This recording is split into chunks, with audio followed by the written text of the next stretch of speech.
നമസ്കാരം. National broadcasting news ഇന്ത്യയിലേക്ക് സ്വാഗതം. ഏകാന്തത അവസാനിപ്പിക്കാൻ 75-കാരൻ 35-കാരിയെ വിവാഹം ചെയ്തെങ്കിലും പിറ്റേ ദിവസം രാവിലെ മരിച്ചു. ഉത്തർപ്രദേശിലെ ജോൺപൂരിലാണ് സംഭവം.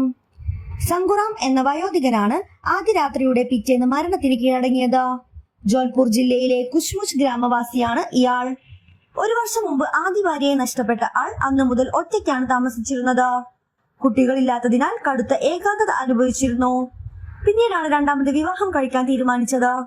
പുനർവിവാഹം വേണ്ടെന്ന് അദ്ദേഹത്തിന്റെ വീട്ടുകാർ ഉപദേശിച്ചെങ്കിലും അദ്ദേഹം മുന്നോട്ട് പോകാൻ തീരുമാനിച്ചു. സെപ്റ്റംബർ 29 തിങ്കളാഴ്ച ജലാൽപൂർ പ്രദേശത്തെ താമസക്കാരിയായ 35-കാരിയായ മൻഭാവതിയെ അദ്ദേഹം വിവാഹം കഴിച്ചു. ദമ്പതികൾ വിവാഹം രജിസ്റ്റർ ചെയ്യുകയും പിന്നീട് ഒരു ക്ഷേത്രത്തിൽ പരമ്പരാഗത ആചാരങ്ങൾ നടത്തുകയും ചെയ്തു. ചടങ്ങിന് ശേഷം സംസാരിച്ച മൻഭാവതി വീട്ടുകാര്യങ്ങൾ ഏറ്റെടുക്കുമെന്നും ജനിക്കുന്ന കുട്ടികളെ പരിപാലിക്കുമെന്നും ഭർത്താവ് ഉറപ്പു നൽകിയതായി പറഞ്ഞു. വിവാഹരാത്രിയിൽ ഇരുവരും ഏറെ നേരം സംസാരിച്ചു കൊണ്ടിരുന്നതായി അവർ പറഞ്ഞു.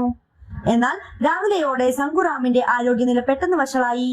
അദ്ദേഹത്തെ ആശുപത്രിയിലേക്ക് കൊണ്ടുപോയെങ്കിലും മരിച്ചു. മരണത്തിൽ ചില ബന്ധുക്കൾ ദുരൂഹത ആരോപിച്ചു.